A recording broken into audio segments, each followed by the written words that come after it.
Today's episode is one that will truly nourish your soul. We're diving into the transformative power of self-liberation with our incredible guest, Steff Gallante. Steff is a self-care coach, yoga teacher, and advocate for liberation and social justice, and she's here to show how we can move beyond traditional ideas of self-care to create practices that truly honor our energy, values, and needs. In this conversation, we're exploring what it means to redefine rest, find ease in the midst of life's challenges, and reconnect with ourselves in a world that often leaves us overwhelmed and disconnected. So grab your headphones, settle in, and let's get into it. Because as Steff says, ease isn't about avoiding hard things. It's about finding small ways to hold yourself through them. You're not going to want to miss this one.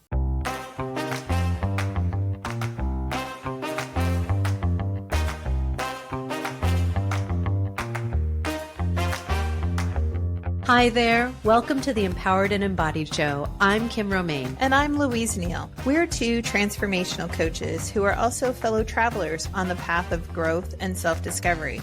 And we're inviting you along for the ride. That's right. We're right here in the trenches with you, navigating the ups and downs of life. And each week we'll be sharing our own experiences, bringing you conversations with amazing guests, and exploring insights and strategies that have helped us find more clarity, confidence, and ease in our lives. And trust us, we do not have it all figured out. We're learning and growing right alongside you. So if you're ready to rise above the chaos, doubt, and confusion that sometimes life throws our way, and step into a more empowered and embodied version of yourself, then you're in the right place. Let's get started.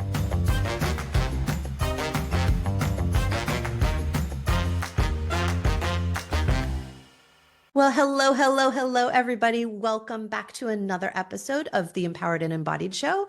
I am one of your co-hosts, Kim Romaine, and joined as always by my co-host.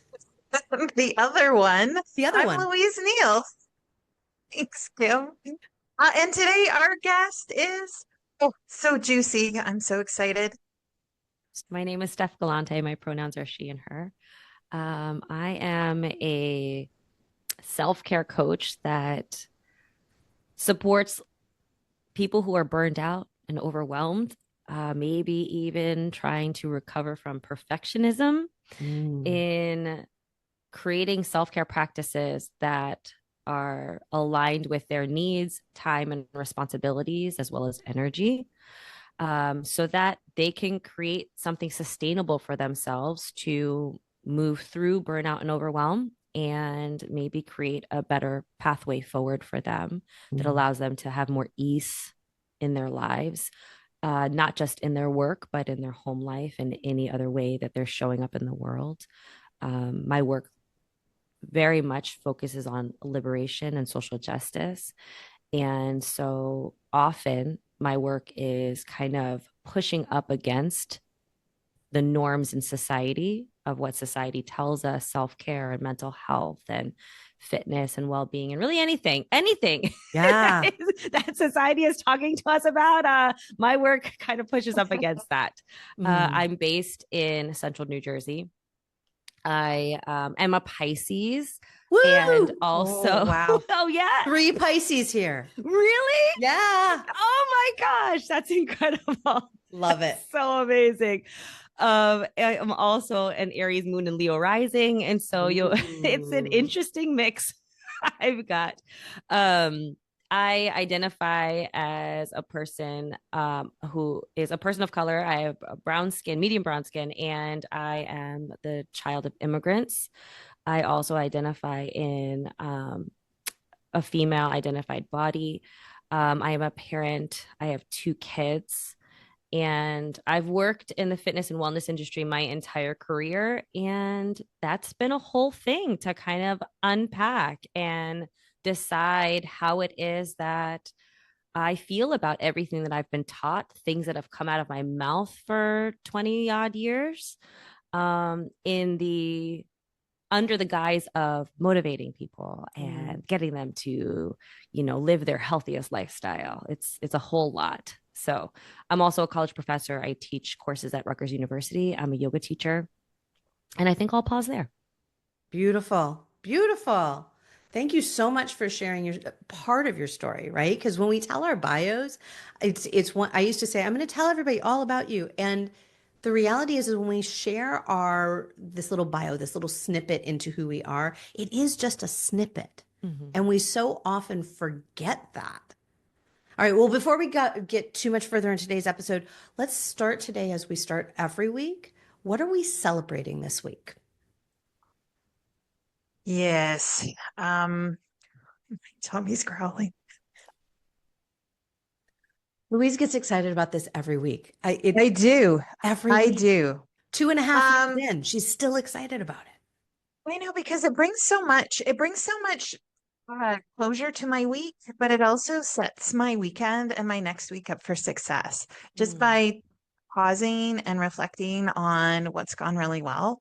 And I'm celebrating this week bold moves. Kim and you and I have been talking about like how to be bolder, how to kind of like just stretch a little bit farther outside our comfort zones. And I did that this week. I was like all over the place. A couple of really big moves. I don't know where they're going to go. And that's the thing. It doesn't really matter. It doesn't matter if they come to fruition or if they fall flat. The move itself is bold. It's not the outcome. Well, the outcome will be scary, but the move is bold. And so I want to celebrate myself for like just kind of stepping up and just taking a chance and doing something that is scary. And guess what? On this other side of a scary move, it's not scary at all because like who knows? It's crazy the stories we start to play in our heads around, ooh, like we try to crystal ball everything. It keeps us frozen. That's what I'm celebrating. I'm not going to tell you what the bold moves are because we'll just see. Maybe that'll come in a few weeks from now. And I'll say, remember when? We'll see. I love it. And one of the bold moves, for those of you who are not seeing this on video, is Louise has her signature blue hair usually. And one of the bold moves, like she didn't even probably think of this as a bold move, is she went to purple. She Purple now has today. purple hair. So yeah, I mean, it's showing up in all areas of your life. Steff, what are you celebrating this week? First of all, can I say that purple's my favorite color? So, Louise, thank you for Is doing it? that for me in this recording. I'm gonna I I'm knew gonna that. say it's for me. It is. I knew that. We were old friends. Oh my gosh. What am I celebrating? Thank you for asking this because I feel as though, in addition to how y'all described how you all feel about this practice, I feel as though it's bringing a lot of presence to me because I know for me, at least, I get caught up in the things I haven't done yet and the things I need to do, often living in some other part of reality and not the present moment, unfortunately, which is interesting for a yoga and meditation teacher. But, that's a whole other thing. It's fine. What I am celebrating this week is just doing life. That's what I'm celebrating because I've had a really difficult year and it has required me to be present in a way I never have before and kind of put my own work to the test and really, really walk the talk. And so this week, I am celebrating that because a lot of things have happened that are out of my control. And I freaked out a little bit. I ran under the covers when I could. And I also faced some stuff. So I had a little bit of everything. I'm not saying that, oh my gosh, like I just like did the whole thing and it was amazing and I was a badass. I was a badass in a way that I had real reactions to things, real experiences and things. And I was vulnerable at some points. And so I think that for me, I'm really proud of myself because also part of that process has been honoring being human. Because for a long time, I would just try to push through and do the right thing and do what society tells us is, doing life. And instead, I'm showing up in a way that is really authentic, whether that is, you know, being a badass or not, in society standards. So I'm celebrating that. And thank you again for this question. I love it. Oh my gosh, so much so. And what I love is what you shared and the bold steps that Louise has shared so far. It's like we forget, or maybe didn't know, probably a lot of listeners didn't even know, that 2024 cosmically was not set up for success. It's a transition year. We were in and out of, and for those who have been listening to this show, I've been talking a lot about the Pluto shifting into Aquarius, and then the 2027 shift into in human design into the cross of sleeping Phoenix. We this in 2024, and so we recorded this in 2024. 2024 is a year of transition where we spent a lot of time in this Pluto and Aquarius and not in Pluto and Capricorn, which is where we've been for 16 years. And that's a very, very, very different energy. And that moving back and forth and the lots of retrograde seasons this year. It's like, again, I'm not an astrologer, but I'm tapped into that energy of it. When Louise reached out to me yesterday and told me about all of her bold moves just yesterday, I was like, of course, because it's Mercury retrograde Kazemi. Like you're there, you're in that space. That's what's supposed to happen in that moment. So when we're tapped into those energies, we understand why it's happening. And when we're tapped into those energies, but we don't know any of that stuff, 2024 felt like a shit show. I mean, it really did. For me, the last 6 months, really from June through December, a lot of heaviness. A lot of great stuff too, like you said, Steff, right? And so like this is my celebration as well, is when this airs, I will just be stepping into starting a brand new program. Talked about it on an earlier episode that I'm really proud of. It's a 12-month small container program, but it is life-changing. I know it is because I've seen this work being done, and the energy that we're stepping into in 2025, 2026, 2027 is ripe for the work that we're doing. And so I'm celebrating that we have the time to explore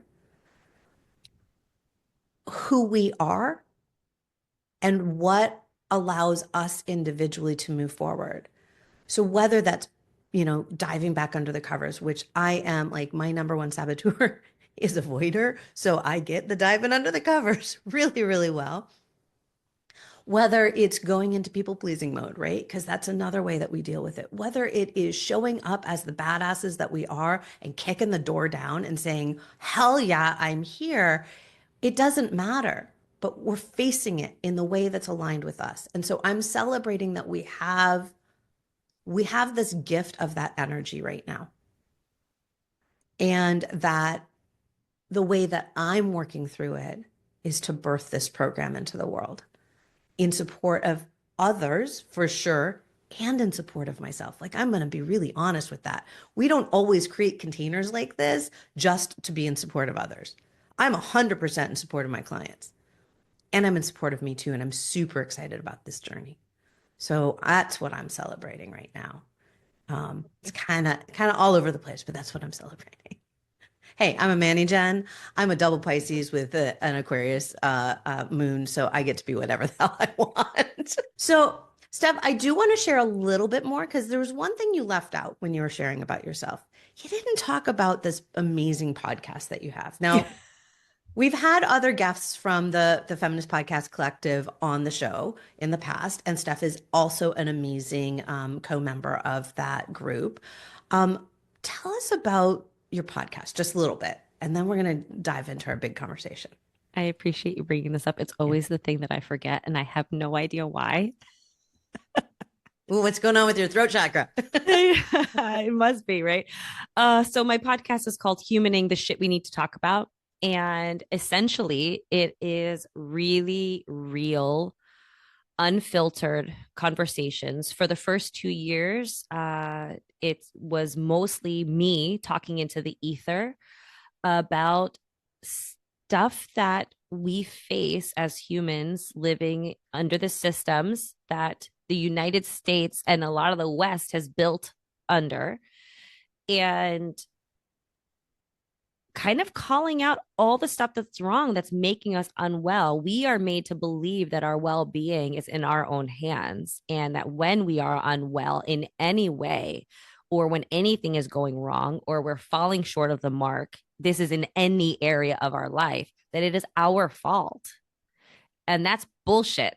We have been gaslit in literally every aspect of our lives from a young age, from society, from whoever has raised us, who also is maybe unaware of what is going on in society.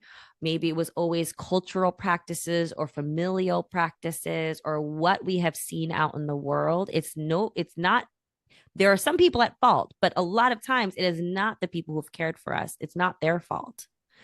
And so I'm having real conversations weekly, monthly about stuff that's not right. So whether that has to do with our self-care, whether that has to do with capitalism and how go really is crushing us, how white supremacy culture is showing up literally in every facet of our life, down to the food choices that we make, down to how we move our bodies, also our outlook on mental health and well-being and what that even looks like, and really anything else that I have to yell about or that I have strong opinions about. And also another part of my work is I bring in yoga culture, yoga philosophy into it informs so much of my work and how I move through life, which is a new concept for a lot of people, because in the West, when we talk about yoga, typically we're envisioning people who are moving their bodies in certain shapes and poses, usually thin white women moving their bodies through like the most contortion-y type of things is what we see in social media and other outlets. But I'm talking about the philosophy that informs what yoga really was built upon. And also another piece of my work is a sibling science to yoga, which is Ayurveda. And this is a science that is based in nature, the elements of nature, our own nature, as in like how we are to our core. And that all gets woven into every single episode as I'm talking about whatever it is that I'm yelling about, and how we might come back to ourselves to create the ease we so desire, that we're looking outside of ourselves for all the time, because society is not going to give that to us. And I'm often giving some things to think about or practices to try that maybe correspond to the season, whether it's like nature season or like the season of life that we're in, like the cluster that has been 2024, etc. So very real life talk. This idea, I love this, coming back to ourselves, right? It's a journey that, I don't know, how do we get started, or what do we need to start on this journey? Because here I am in this second act of my life, and I feel like I'm at the beginning of a journey. And it is this beginning of journey of discovering who I am and who I want to be in the systems, right? And it's a flip from who I was before now, because I'm like coming at it from this sense of like, this is me, and this is who I am, and this is where I fit, versus systems telling me where I fit. Like, and that's a big shift. And it took me 50 years to get here. But but I want to talk about that shift today, because like that's what we all talked about when we were celebrating. We all talked about that shift of celebrating self. I love this question so much. So a couple of things come to mind, and I'm hopefully going to remember my thoughts. So first of all, I think that it's important to acknowledge how the regular practice of our identification coming from what we do in the world. Oftentimes when we're asked, like, who are you? Introduce yourself to somebody, or you're at a party or a function, like something that has nothing to do with like networking or professional, like, right? You're at a family party or you're at a friend's party. Oh, this is Steff. She's the yoga teacher I was telling you about. Or this is so and so. They're a doctor, or whatever it is. Or they're so and so's partner or so and so's parent. It's never just, hey, this is Steff. She really loves to read like the raunchiest romance novels, and she's a Pisces, and her favorite thing to do is shaking her ass, like wherever it is that she is in life, like it's not that. It's so, and so I feel as though because our society is so focused on status and on attaining success, that's our identity oftentimes, is what we do in the world, where we fall on the ladder of that job or that career, and those other kind of pillar points of our status, which might be whether or not we have a partner, whether or not we are a parent, those other things, like those boxes that you check off on the forms, right? But I think an important question and a hard question for people to answer is, but like, who are you? And so that's why when I introduce myself, sometimes I don't say anything about the work I do in the world. And I try to introduce myself as a human, not as Luca and Quincy's mom, not as Matt's wife, and not even as a yoga teacher or a self-care coach. Like, I'm a Pisces. Like those types of things, because I'm realizing I want people to know who I am before they learn about my work. And that's taken me a long time to come to. And so I think, when we're talking about coming back to ourselves, it's like, well, who are we? Number one, like apart from those status points. And number two, the question I always ask people is, how do you want to feel? That's the first question I ask anybody I work with. What are you experiencing right now? And how do you actually want to feel? And some people's answer is not this, right? Because we might be so deep in what we are feeling that we don't know, and we maybe can't see where we want to go, or maybe we don't have the words for it right now, but we know it's not this. And so then I say, okay, what does that look like then? What's one step? Can you think of one thing? Because this oftentimes is with a person I don't know very well. Or maybe I don't know what's going to soothe you. I don't know what's going to bring you relief. So I've got to start asking these really basic questions. How do you want to feel? What might that look like?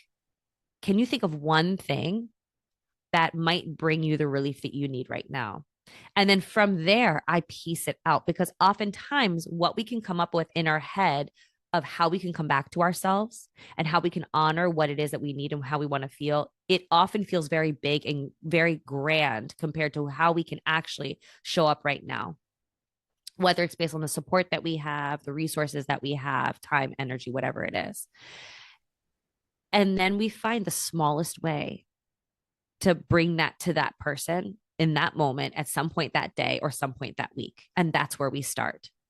And we try to figure out, okay, how can we continue to do this one thing or things like it for any small period of time, and ideally with as little money as possible? Yeah. That question of who am I, right? We're inextricably linked to what society and culture tells us is important, exactly as you were saying. And how we start to unblend or decondition ourselves from what society, the collective, our cultures, our families have taught us that we need to be. Who we need to be means what we're doing, right? Who we're with. We don't spend enough time and our own energy to actually get the answer of who am I? Because the answer doesn't come from outside of ourselves. And yet we look to that to explain who we are, right? Personality tests, knowing that we're a Pisces. And what does that mean, right? So, but that's other people telling us about us. So I think those small steps are so important. And that question that you ask is like, what is the thing that will work for you? Even that can feel really huge. Like I know with my clients, when I say, okay, what would be nourishing in this moment? What would feel really nourishing? Do you have a sense of that? Very often they freeze and they're like, I have no idea. And so, and part of it is they're still in my energy. When we're talking to each other, they're in my energy. So it's almost like we've trained ourselves to look for other people, other energies to explain what we need. And there is that place, and yes, meditation is great. And I love meditation and I love having that, but it's literally just being in your own energy, driving in the car with the radio turned off. No music, no books, no nothing, right? Doing housework without the input. Louise, you and I talk all the time about, oh my God, I'm in an overconsumption phase. And we're all constantly consuming. So we can't be in our own energy. So it's impossible to know what we want and who we are. But to me, it starts, yes, those small questions or those small steps, because those are not small questions, those small steps, which come from that place of literally turning everything else off and just being in our own energy so that we can hear and feel and experience our primal language, which is coming from our body. Because right, that's where it all comes from. We can call it intuition, we can call it whatever we want, but it's internal to us. And so where I think people make this into a practice that's bigger than it needs to be, right? It's like, I have to carve out 35 minutes to, right, do X, Y, and Z, and I don't have time to practice it. I don't have time. What are ways that we could collectively support people right now in saying, here are some ways that is not going to add extra time to your life, but that you can actually start being in relationship with yourself? Like for the two examples I have are, right, turn off the radio in the car, just stop, just be in silence by yourself, or doing housework without the earbuds in, just in your own energy. What other ways could we, without adding time and resources, could people start connecting with themselves?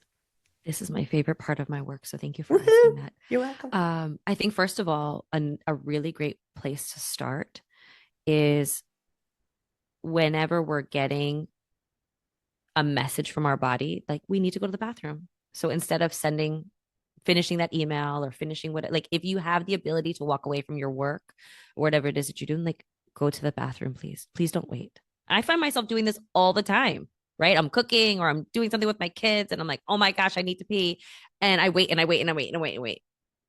No, like, so that's one small way that we can literally honor ourselves. If I'm feeling like I need a rest, I think one thing that I really love that has come out of some wellness spaces this year, last year, maybe even, is a reframing of what rest is. We have been told by society we need to earn rest. We need to get our to-do list done and then we can rest, right? And please, everybody know, because y'all don't know me.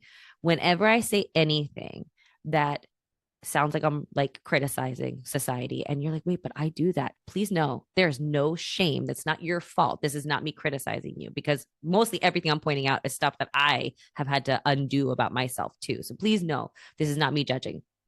But society tells us all of these things. And that rest looks like sleep, and it looks like 8 hours of sleep, and it looks like, right, and or it's napping, and then we shouldn't nap too long, but we all should probably nap long enough, right, because the research and everything that we're sent is just so conflicting. But I've been offering to people this concept of 7 types of rest. Of course, I'm going to forget all 7. But we're talking about physical rest, social rest, creative rest, um, spiritual rest. I mean, there are 7 total. You could probably fill in the blanks. I was going to say, would those tie in with the doshas? They could. How you might come to the rest would probably depend on your dosha or energetic dominance. Yeah. Because we all have an energetic dominance within our bodies.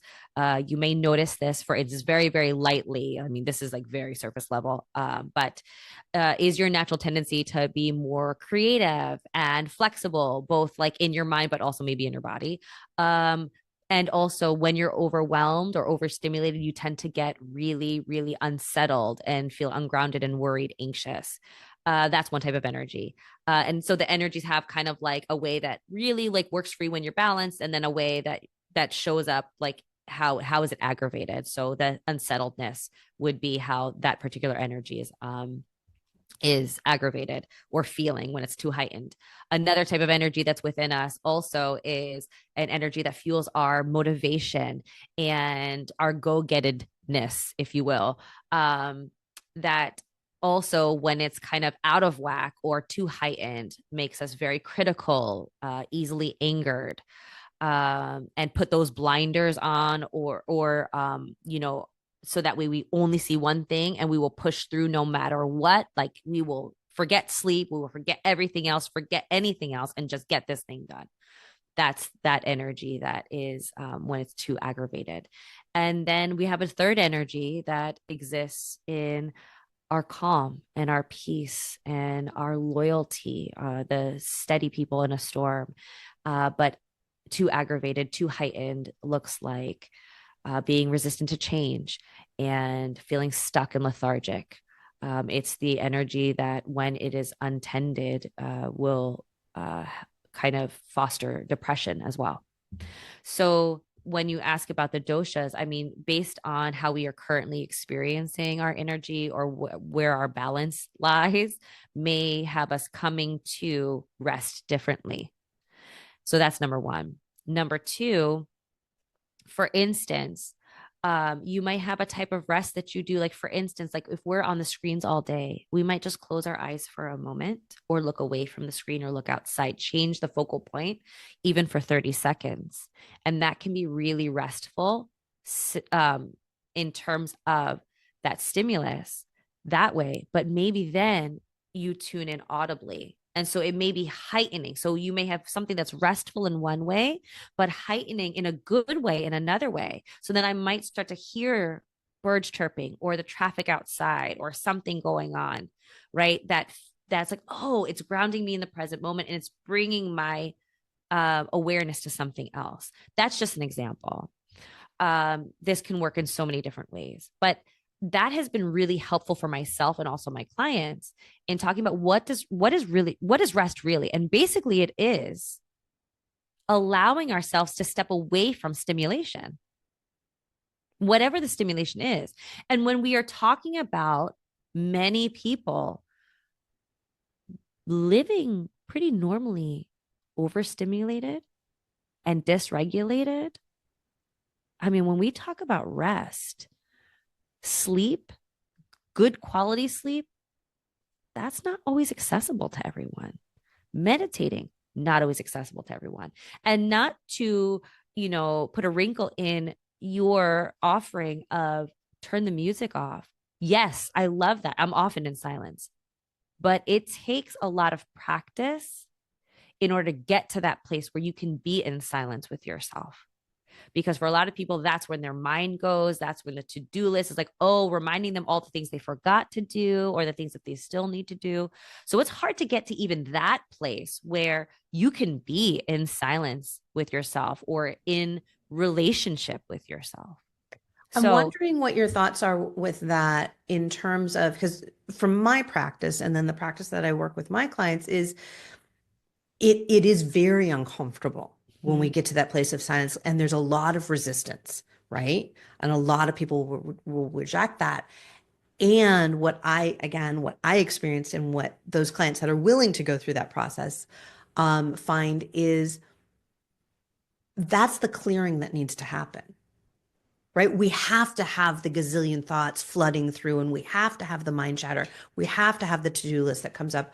We have to have all of that, and then practice it again, and then practice it again, because eventually it's not that the thoughts stop. It's just that the thoughts stop attaching to us, or we stop attaching to them. But that, and again, it's not, yes, you can do that in meditation, but just being in silence. Do you find that to be true? Is like over time coming back to that practice of silence is what helps us sit in silence? 100%. I mean, we have to do things that are uncomfortable, and we have to come back to them often. I think there's something to be said too for how we meet ourselves in the discomfort. So whether somebody is meditating or whether they're like, hey, I really wanted to do this thing, whether it's watch this show or do this other thing, whatever it is. And they're like, but I kept having these thoughts. Like I kept, and to your point, Kim, whether it's meditation or being more aware, mindfulness, whatever it is, it's never, I shouldn't say never. The main focus is not to empty our minds and all of a sudden we're, becoming monks and we can sit in silence for 2 hours and not have any thoughts. Like that's not, I mean, you can go there, please. If that's what you want, absolutely go get that for yourself. But that's not where many of us are trying to get our clients to. The ease we're talking about is literally just being able to experience a moment without being in turmoil. Right. And so the mind, the brain is meant to think, like that's its job. The job of the mind is to think. But again, like you were saying, how are we attaching to that? How are our thoughts kind of driving the car all the time? And can we become in more control? Or can we meet ourselves in a way that allows us to not be in so much turmoil when those thoughts are happening? Because the reality is there's always going to be hard stuff going on. There's, whether it's our own experience, something that we're going through, or something that we're worried about or upset about for somebody else. There are always going to be things that we have to solve, problems that arise, always. And so something that I say to people, whether they are trying to meditate, whether they are trying to fall asleep at night, whether they are trying to do the laundry in blessed peace, whatever it is, if something comes up on your to-do list, you get to write it down. Now, if using your phone will then open you up to the apps and stuff like that, then write it down on a piece of paper. Go real old school, friends, and write it down on a piece of paper. And then keep it moving. So you don't have to, because sometimes I know for me, the way my brain works is I don't want to forget this thing. I don't want to forget this thing. I'm worried. And then I'll be thinking about this thing so that I don't forget it. And I'll think about it all night or through the entire thing. And then it's a whole thing. So I write it down. But I create a parameter for myself of I can write this down and that's it. I'm not going down the rabbit hole of anything else. If there's something else that I forgot, like if it literally cannot wait until tomorrow, okay, maybe I'll take care of it or put an asterisk next to it. Otherwise, I'm letting it wait till tomorrow. And so becoming a little bit more comfortable with adjusting our boundaries around things, adjusting our priorities around things. But I think that when we allow ourselves to honor the thoughts that are coming up in a way that puts them down, so that we don't have to worry about forgetting them or not dealing with it at some point, that makes it a little bit easier because that creates space then, right? Because then we're not ruminating over this thing. We're not worrying about this thing.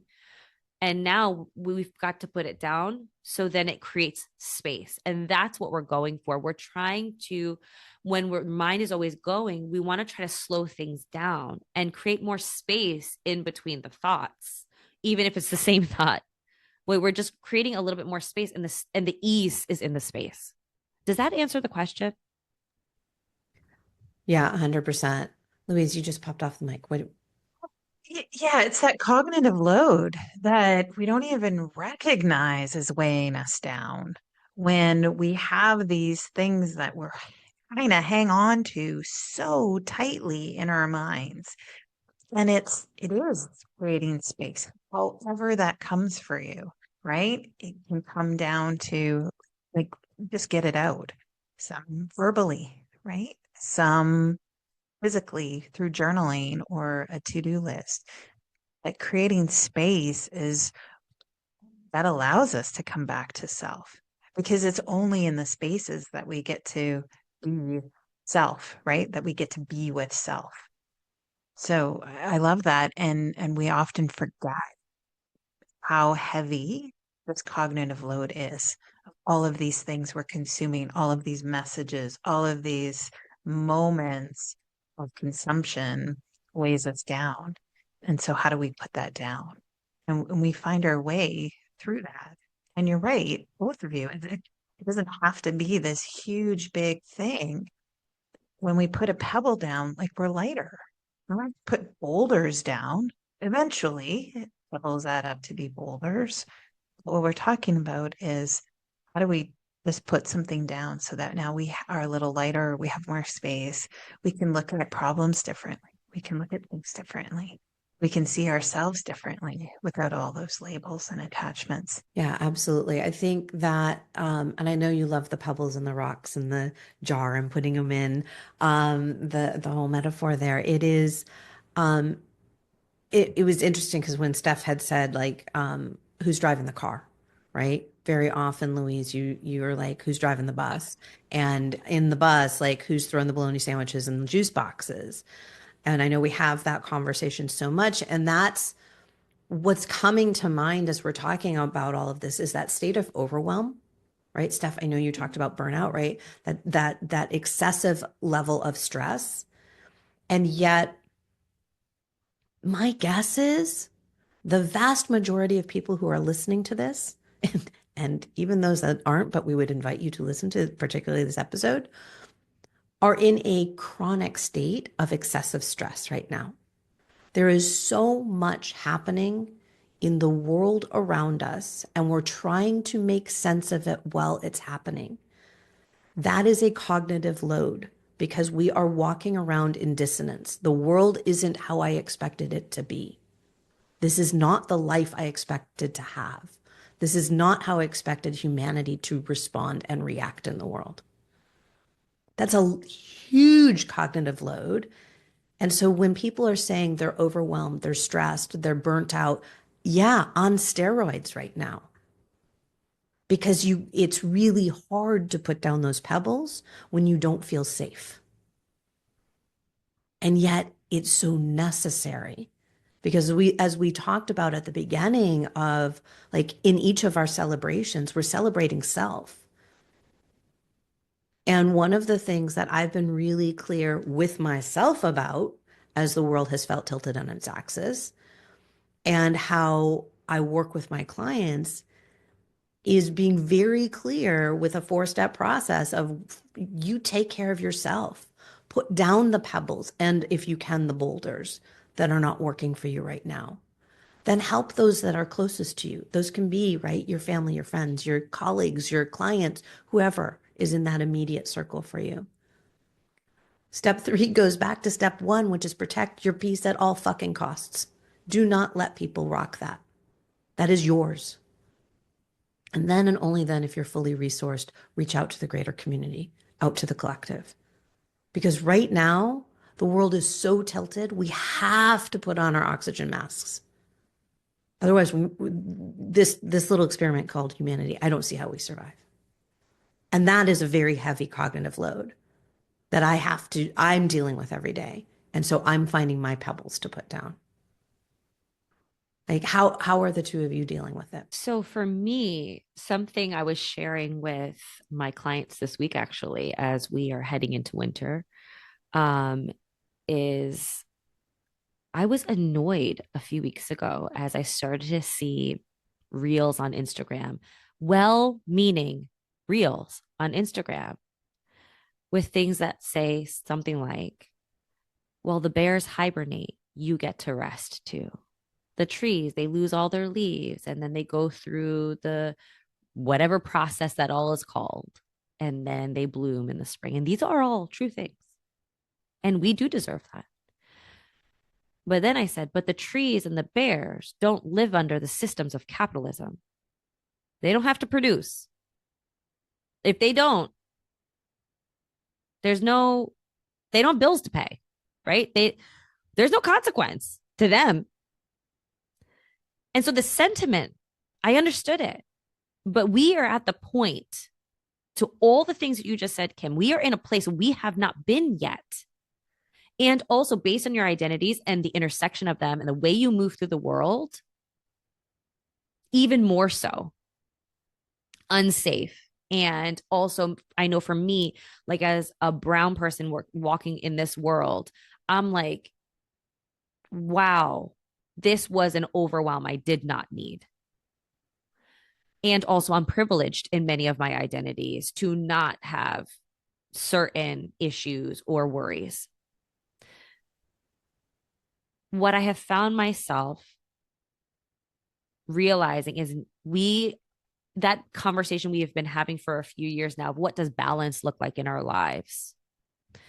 How can we self-care? I'm even trying to figure out, I don't even want to say the term self-care anymore because I feel as though it's like white noise. People don't hear it. It doesn't mean anything to us anymore for a whole host of reasons. And so the question I asked my clients and the question I will be asking myself from here on out for the rest of 2025, and who knows how long after that is, and this is what works for me, but I encourage people to find what works for them. The question I ask for me is, what would be soothing right now? What would easeful look like in the way I am doing things or in the way that I want to experience life right now? Whether that is making dinner, whether that is writing this thing that needs to be written, whether that is navigating a problem. And I understand that the word soothing doesn't resonate for everybody. Ease also does not resonate for everybody. So I'm not going to force that on you, but I want you to think about words that are like that at least invoke some sort of nourishment or a releasing of the hard stuff so that you are being fed and cared for and held. Forget balance. We know balance is impossible. We are not striving for balance anymore. We are not trying to love ourselves. I mean, we freaking love ourselves. But it's impossible to continue to love ourselves the way we need to under the systems and when all these atrocious things keep happening in the world. So we are going to come back to ease and soothing. That's what we're going to come back to because that's what's going to temper the anger and the anxiousness and the unsettledness and the feelings of stuck. Any energy that might be here, the way that we temper that and begin to sit with it or come to it and then eventually move through it and recalibrate or catalyze that energy is with ease and soothing. I will not be convinced of anything else. You cannot convince me. That is the hill I'm willing to die on this year. Period. I said it. I'm on that hill with you. And like, yeah, 100%, 100%. Yeah. Yeah. Oh my gosh, 100,000%. Yes. Right. Louise, do you have anything to follow up with that? Oh my God. How can I? It's that self-liberation that we're talking about too. It's that's what you get to control, right? That's where the seed gets planted, is through that soothing. I love that word nourishment. Where can I nourish myself so that I am feeling whole? I'm feeling, right, full. That's when we eat, right? We feel full. And then, and only then, can we then send those ripples out into the world. But by the act of nourishing ourselves, we're sending a signal. We're sending ripples out into the world to say, like, I'm not taking any of that bullshit right now. I'm focusing on me and nourishing myself, my soul, my spirit, my body, my mind, my emotions, fill in the blank. And even in that act is the ripples. It's not just like, ooh, I'm going to get my shit together and then I'm going to go save the world. Great.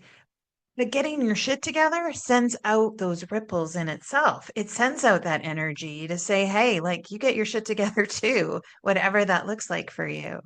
So that together can collectively, we change that energy, we shift it just by nourishing, soothing, creating ease in our lives. Like that's like that blows my mind when I think about it, because it's no more of that outward, right? That pushing energy, that striving energy. It's an inward, it's a pull, it's a fill. And just in that act, we change the world. That's how Can I I see also it. say something? Of course.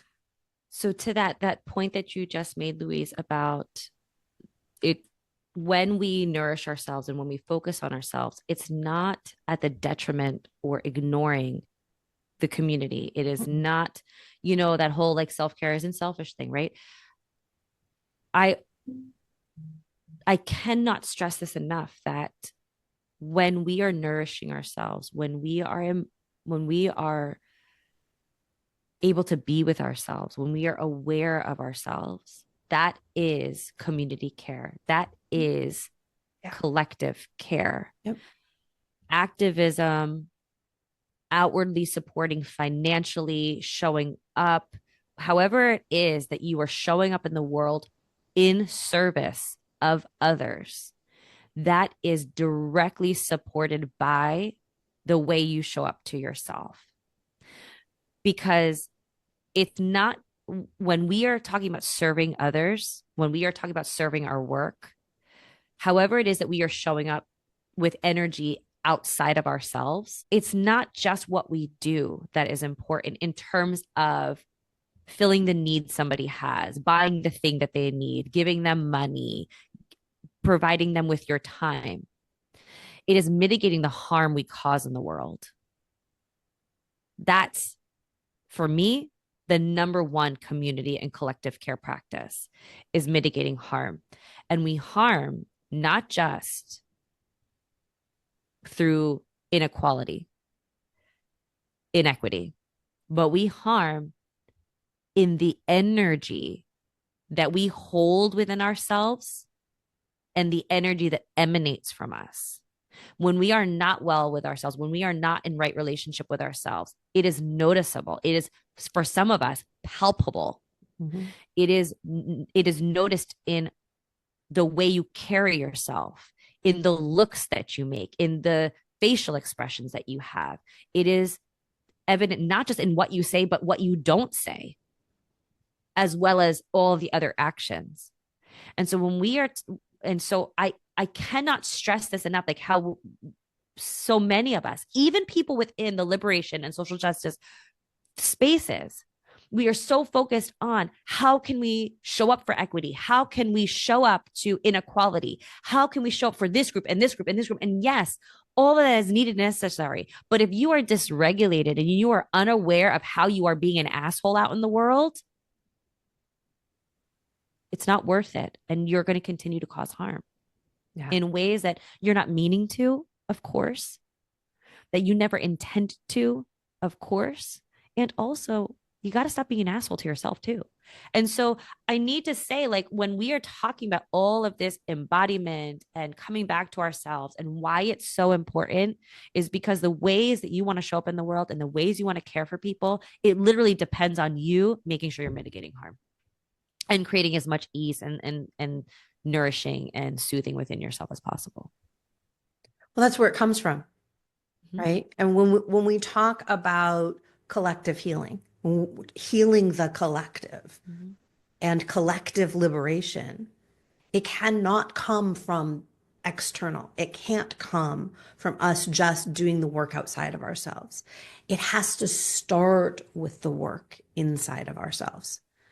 And if we're not kind and nourishing and soothing with ourselves, as you just said, Steff, we cannot show up in the world in the energy that the world needs us to have. And so that's where, it was, you said like finding something other than self-care. I heard when you said that, I was like, it's liberatory care. Like we have to care for our own self-liberation. We have to care on that level. And I know that word doesn't, right? Liberation doesn't resonate with everyone, But my guess is, as we were talking at the beginning, right, all of this energy that's flowing in 24, 25, 26, 27, that word liberation is what's going to be that first wave of people who get this. Mm. And then through that, we've now gotten it. We now have that ripple effect of being in our energy and putting our energy into the world in a way that, as the ripple effect that Louise was talking about, now we're going to bring that next wave of folks forward and that next wave of folks forward. That's how I see it. So I don't know. You have to come back and visit us again, because like there's not enough time for us to have all the conversations that we want to have with you. This has been magical. Oh, I love this so much. Isn't it fun talking with other people about this stuff? Yes. Can't we just like do this weekly or something? I don't know. I know. Well, come back. We do it weekly. I would love this. Thank you. Steff, where can people find you in the world? And if you have anything that's coming up that you want to share, please do. Sure. Thank you. So on Instagram, you can find me at Steff Gallante. That's STEFFGALLANTE. Also, my website, same exact name, steffgallante.com. Right now, I am focused on supporting people one-on-one through a call called Release the Pressure. I'm in New Jersey, but I support people anywhere out in the world via Zoom usually. And in that call, we literally go through what I was talking about earlier. How do you want to feel? What does that look like? Okay, let's develop a couple of steps that are sustainable for you for this week, this month, this next period of your life. And then I'm also available for people to dive in deeper, whether that is through getting to know their energy from an Ayurvedic lens and really personalizing their self-care practices based on that. Also, I work with people in terms of yoga, asana, meditation, and supporting people one-on-one that way with whatever it is that they have going on. So these are the things that I'm looking, or the ways I'm showing up in the world right now. I have a mentorship program called the Holistic Self-Care Collective. It's a group container that people come into where they get one-on-one coaching weekly with me. And also I offer weekly yoga and Zumba classes, which is so fun. And so that's also an option for people once we move through a Release the Pressure call. And then also you can find me on my podcast, Humaning the Shit We Need to Talk About. Go listen to it, by the way. If like, seriously, go listen to it. It's an amazing show. I appreciate that. Yeah. What a nourishing conversation today. Thank you both. And thank you, listener, for tuning in today. Thanks, everyone. See you soon. Take care. Bye. And that's all for this week's episode of the Empowered and Embodied Show. We hope today's episode has sparked something within you. Remember, we're all on this journey together. If something did resonate with you today, why not share it with a friend who might need to hear it too? You can find us everywhere you listen to podcasts. Don't forget to subscribe so you never miss an episode. And if you're feeling generous, leave a review. Your feedback not only helps others find the show, but also helps us understand what's most valuable to you. Until next time, be kind to yourself, stay curious, and remember, we're walking right alongside you. Thanks for being part of our community.